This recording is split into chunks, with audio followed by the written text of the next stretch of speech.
Așadar, 6-3 la pauza mare pentru CSM Digi Oradea, care a făcut până în acest moment un joc perfect. Jucătorii pregătiți de Laszlo Tot au reușit să-l anihileze total pe cel mai periculos jucător al turcilor, Slobodan Nikic, care nu s-a văzut. Într-o discuție avută de altfel cu tehnicianul orădean, acesta spunea că dacă jucătorii săi vor ști să-l anihileze, să-l blocheze pe Slobodan Nikic, nu vede, nu crede ce ar putea sta în cale pentru ca CSM, ca echipa pregătită de el, să obțină prima victorie din grupa D a Ligii Campionilor. Iată, noi revedem aici golul de 3-2, golurilor orădene. Ghiban. Acesta a fost primul gol marcat și practic le vedem invers. A fost golul de 2-0 al Ligii. Revedem de la cap la coadă reușitele jucătorilor orădeni.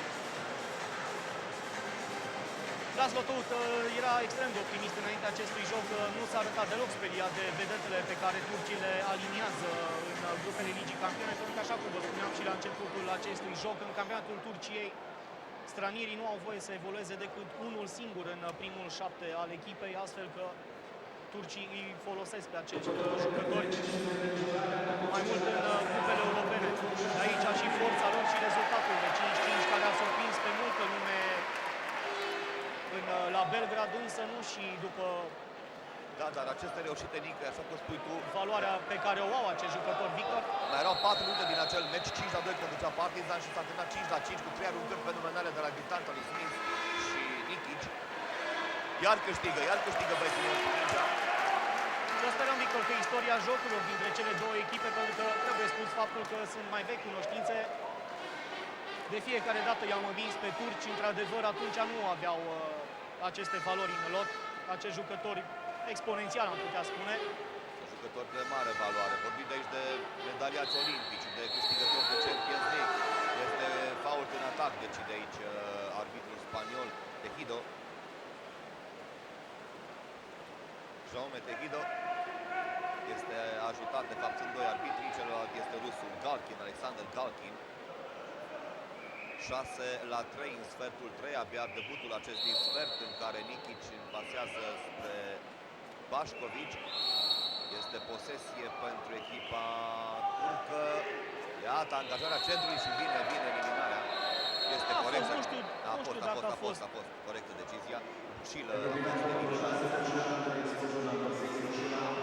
a fost pentru că n-avea mâna pe minge, nu exista, câștigase prin planul acolo. Este om în plus, am scăpat însă la ultimele 5 atacuri și scăpăm și de această dată, dar ce ghinion! Ce ghinion înscrie Chioveanu a fost acolo. Cagatai. Alician Chagatai. Dacă este să ne referim chiar la Alician Chagatai. Chioveanu respinge în bară, Chioveanu era cu spatele. Nu mai a avut timp să reacționeze pentru aici, după respingere. Se uită după minge și când toate capul, minge era la Chagatai. Surprins și nici Bordon a fost prea departe de fază pentru a reuși să oprească golul 4 al turcilor. Așadar au mai rămas 2 goluri avans pentru CSM Digi Oradea. Da, au avut 9 oameni în plus până acum. Nu știu aproximativ calculul meu. Sigur că au fost acea fază care au avut 2. Câteva secunde. Însă dintre toate aceste 9 au reușit să fructifice doar 3 superiorități. Dar, sigur, noi am scăpat bine și pe nici pe aceasta nu a fructificat-o practic. Acum e problemă. Acum e problemă pentru că există șansa ca cei de la Galata să se apropie la un gol și din nou o să avem emoții de la 6-2 la 6-5. Rămânem cu ochii acum pe acest atac al turcilor, extrem de periculos. Da, este contrafaul. Tot își cravașează pe margine căluții de apă, le arată să meargă, să înalte mai repede, însă Galata s-a repliat, are acolo 4 oameni. Au ajuns mai repede turcii decât ai noștri în fața porții apărate de Sezer. Ghiban, înluată pe centru. Este om în plus din mișcare, om în plus. Gol! Cât de mult a afrentat acel om în plus. Și iată vine golul lui Ghiban.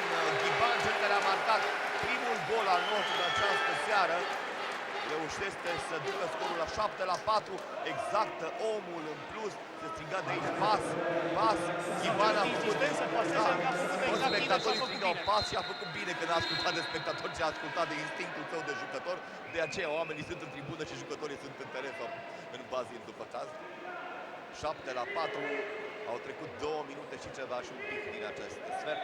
În orice caz, Petar Kovacevic este înărmurit la marginea patinului. Este un antrenor tânăr. Și tehnicianul turcilor îl ceartă pe Slobodan Nikic, înlocuit în acest moment. Încearcă undeva la marginea bazinului, îi reproșează ceva. Îi reproșează pentru că Nikic trebuie să fie antrenorul din teren, omul său de bază și echipa nu reacționează la ceea ce Nikic gândește. Spunea Victor ceva mai devreme că Nikic nu s-a văzut în acest meci. În schimb, putem spune că CSM Vigeo Oradea a avut 6 Nikic în teren până în acest moment. A avut 6 Nikic care au jucat la balanul lui Nikic. Da, dar este eliminat omul plus a 10-a superioritate pentru Galata. Sigur că s-ar putea să mă fi înșelat, dar numărătoarea are mai puțină importanță.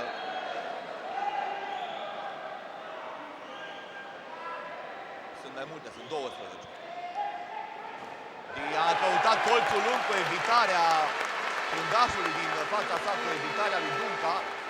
Este atac rapid al băieților noștri. A încercat să-l evite pe Dunca, era acolo și Popoviciu. 7-4, 5 minute din această parte de joc. Să vedem dacă se va reface cartul de 4 goluri pe care Oradea l-a avut la un moment dat 6-2 pe tabelă. Este o primă șansă. Se dă om în plus, cel eliminat, să vedem, este Pașcovici și, este chiar 5 metri. Nu este 5 metri, este om în plus. Este om în plus și time-out cerut de Laszlo Tot. Laszlo Tot vrea să-și așeze băieții pe această, să-și așeze pe pozițional, dar pe om în plus. Sigur că la astfel de time-out-uri cealaltă parte nu are voie să se prezinte la antrenor. Sfaturile lui Kovacevic vin doar de la câțiva metri. Laszlo Tot explică ce au de făcut băieții.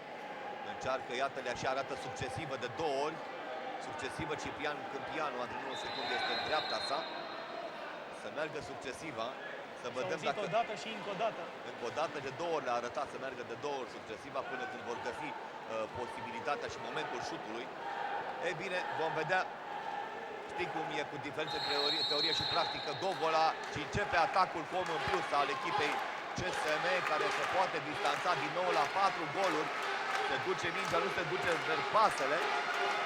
Va merge pe cealaltă extremă pasa. Acum va veni în centru. Să vedem angajarea pe centru. Pentru centru, angajarea. Se duce din nou pe Inter.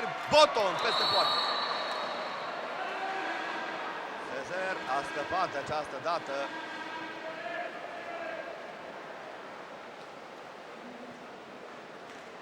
8 oameni în plus, 8 superiorități au avut orădenii. 7-4 pe tabelă! Și câștigă Gogol la mingea. Deci foarte bun portarul slovac în această seară. Bine, aici a fost și plasamentul excepțional al lui Boton, care a venit din celălalt, tocmai din celălalt colț de bazin, ca să-l apere. Ce poate spune Inter de până în această seară, Gogola, până în acest moment, Gogola a făcut cel mai bun joc al său de el.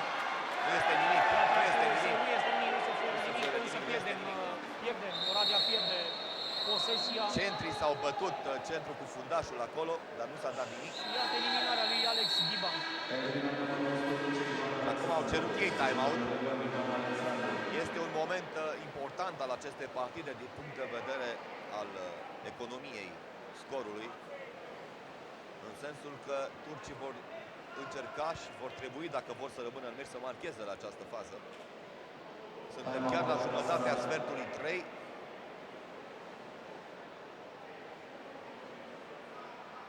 Așadar, Laszlo Tot a decis ca în acest moment să-l scoată din bazin pentru câteva momente pe Sabo Boton și să-l reintroducă pe Andrei Bușilă, jucător care în această primăvară a reușit să surprindă la Edmonton în turneul de calificare la Olimpiadă pe toată lumea, când la finalul sfertului cu Brazilia a câștigat și cel care ne-a dus calificarea la Olimpiadă a scos tricolorul românesc din slip, l-a arătat la toată lumea și s-a mândrit cu el.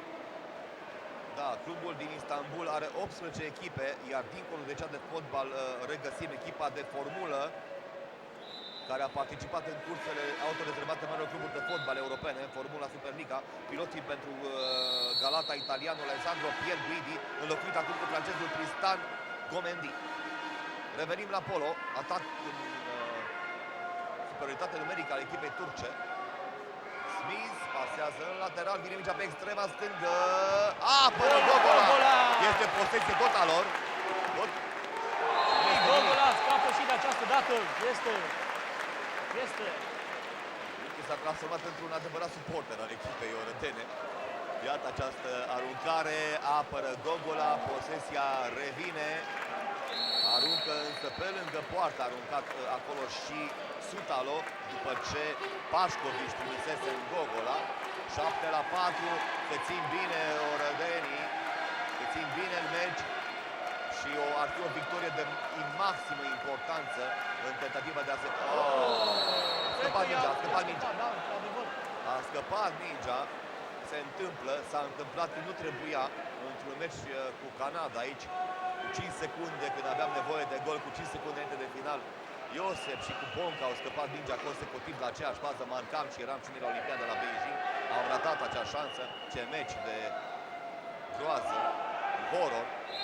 Ultima ratare atunci a aparținut orădeanului Florin Bonca, care, dezamăgit după acea execuție, a și decis să renunțe la prezențele în echip. Sigur avea și monstru sacru al poloului. Hai să ne uităm la această fază, pentru că a fost un penalti pe care cei de la Galata l-au obținut și Kadar Kalman spune la revedere.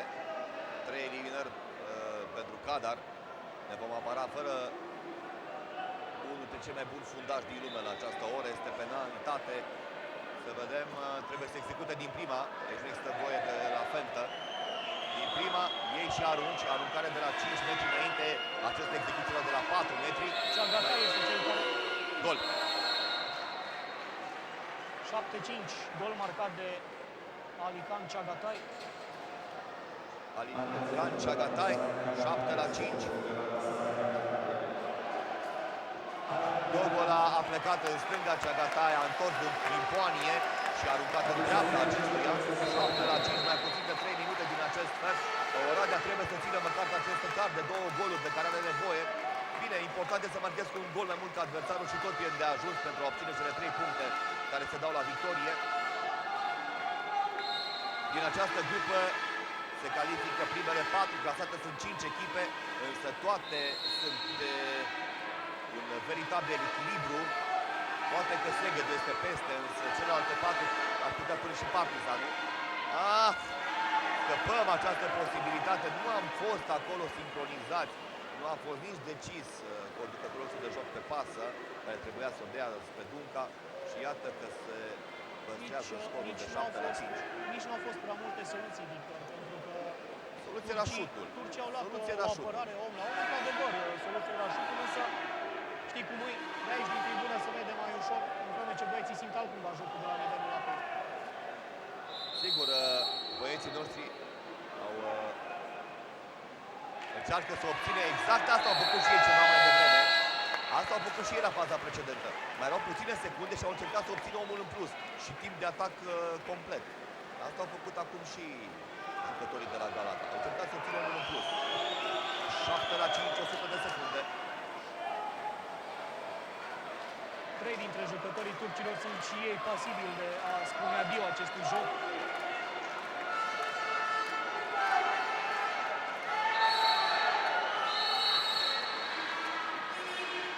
Smith, Jesse Smith.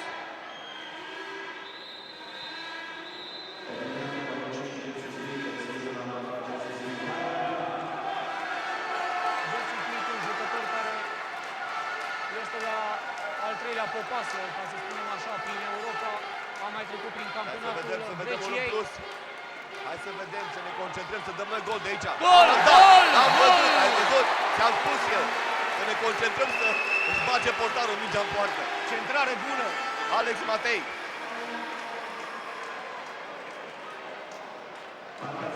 Alex Matei este cel care înscrie și scorul devine 8-5. Avem din nou noroc la această fază. Mingea a ricoșat din bară în spatele lui Sezeri, iar de acolo în poartă. 8-5. Eu zic că este un avantaj pe care CSM Digi îl poate păstra până la finalul partidei. După cum arătă jocul, dar și după cum curge scorul, într-adevăr, din CSM Digi pare că poate să țină de acest rezultat, pentru că la pauza mare diferența a fost tot de 3 goluri între cele două echipe, a fost 6-3. Așadar și iată, putem să ne distanțăm la 4 goluri din nou. De ce n-am face-o? Am avut 6-2 la un moment dat, pe acea perioadă fenomenală. Și atacul nostru. Teoretic, slabe șanse să mai atace Galata în acest sfert. Se caută omul în plus sau aruncarea. Omul în plus. Și este omul în plus. Eliminare, să vedem cine Asta este dictează eliminat. Galchi. Este omul în este plus. eliminat? Corolia. Corolia și este la 3 eliminat. Este la 3, cred că părăsește definitiv și el acest joc. Corolia a fost. Da, într-adevăr, este la 3 eliminat. Trainicul a spus de celălalt jucător ex-jucător Sutală, însă Corolia a fost cel eliminat. Nu, Sutalo a fost eliminat.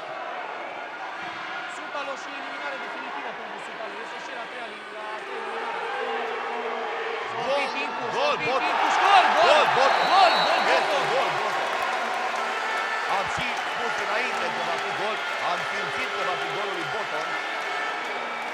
9-5. Acesta este strângaciul echipei venit în această vară. Savo Boton, uitați-vă golul. Nu s-a mai sinchisit Sezer să scoată mingea de acolo, cum mai fac portarii în general.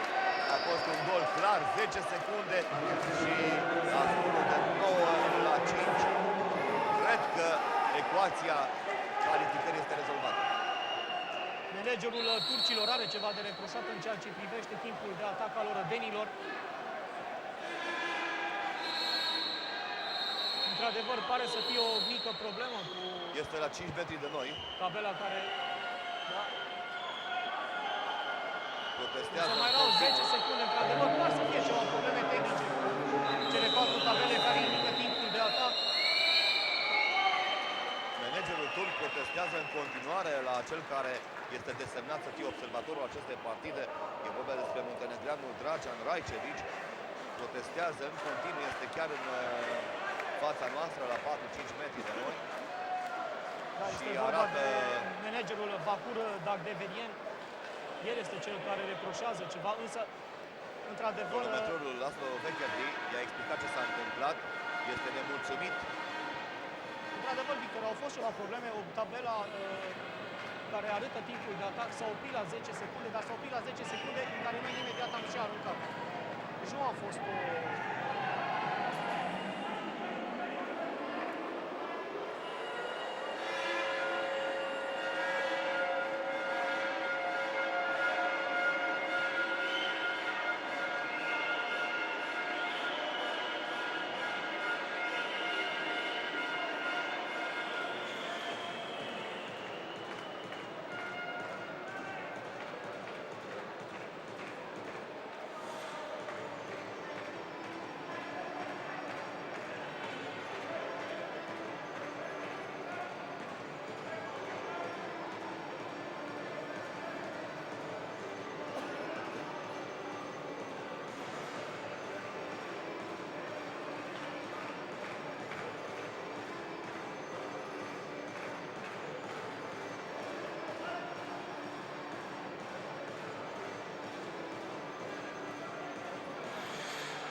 O pauză neprevăzută pentru cele două echipe datorată unor mici probleme tehnice cu cele 4 tabele care indică timpul de atac. Totul pare însă în grafic Eu nu știu care sunt problemele tehnice de care spui tu, știi de ce? A dispărut timpul de joc, timpul de atac de pe cele patru. și A dispărut de tot. L-am văzut pe managerul echipei turce protestând, după aceea a venit chiar la postul ăsta de comentator. Eram pregătit să jucăm și noi cu el, nicio problemă, dar nu știu de ce, s-a blocat la 10 secunde, timp în care nu știu au marcat. A trecut o secundă sau două. Iată aici încă arbitrul și observatorul, acesta este cu ochelari, omul cu păr lins, muntenegreanul Dragan Raicevici, a văzut multe în polo, este un om de polo extrem de recunoscut, protestează, sunt niște probleme, iar Laszlo Vecherdi, unul dintre antrenorii de polo și de înot din Oradea, explică acestuia ce s-a întâmplat. Cred că a explicat după mimica gesturilor că timpul într-adevăr se apropia de final, însă nu a expirat până la momentul aruncării. Alex Popoviciu de la Oradea și Otiun Okman, numărul 4 de la turci, vor lua startul în acest moment pentru ultimul angajament al acestei partide din Champions League dintre CSM, Digi și Galatasaray. În continuare, arbitrii vor să se asigure că totul este în regulă. Jaume Tehido și Alexander Galkin. Andrei Crețu a plecat ceva mai devreme. Și până la urmă nu a fost o pauză neprevăzută. Și antrenorul Petar Kovacevic are ceva de reproșat. Îi se atrage atenția să stea la locul său, în colțul său. Într-adevăr, dacă ai fost atent, capitanul de echipă al turcilor, numărul 4, Oytun Okman, era cu multă departe de linia de start de la cele din Livi. Și iată, îl încearcă start furat pentru Okman. Aici se mai ajută între ei. Se ajută Victor, dar a furat startul, că arbitrii nu fluierase când el deja era plecat. Hai să vedem pe Alex Se grăbește și nu știu unde. Pentru că angajamentul este câștigat tot de Oradea. 4-0 la angajamente, 4 goluri diferență pe tabelă. Suntem în sfertul 4. Puștiul Orădean a fost mai rapidă decât Okman. Al nostru înalt pe Cris, celălalt în Marmara, Bosfor, Marea Neagră. Ce mai contează că înnoată prin Istanbul? Ai văzut ce înseamnă Crișul? Uite ce repede a notat. Posesie CSM Digi. Probabil că cei din Istanbul nu știu că virgulă Crișul se numește Crișul repede. Noi avem un sportiv orădean care a notat de mai multe ori Bosforul. Într-adevăr, este vorba despre Nicolae Leț. Nicolae Leț. Și este și primul român care a... Orădean și român care a traversat strâmtoarea Gibraltar. S-a întâmplat în această vară. Da. Iată-ne așadar, dragii noștri, în ultimul sfert al acestei partide extrem de importante pentru CSM Digi, o partidă de moral pe care orădenii trebuie să o câștige pentru a rămâne cu șanse mari la calificarea rotundei de finală. Andrei Bușil este eliminat. Este a doua, nu? Pentru Bușil. 3 faulturi personale și pe Andrei Bușilă, eliminat și Bușilă. Fii atent aici să nu ne încurcăm acum cumva pe final. Galata, uite, Galata are resurse, așa au pățit sârbii cu ei. Victor, ți-am spus, istoria în această seară o scriem noi și nu o rescriu turcii după meciul de la Partizan. Aksentevici a marcat.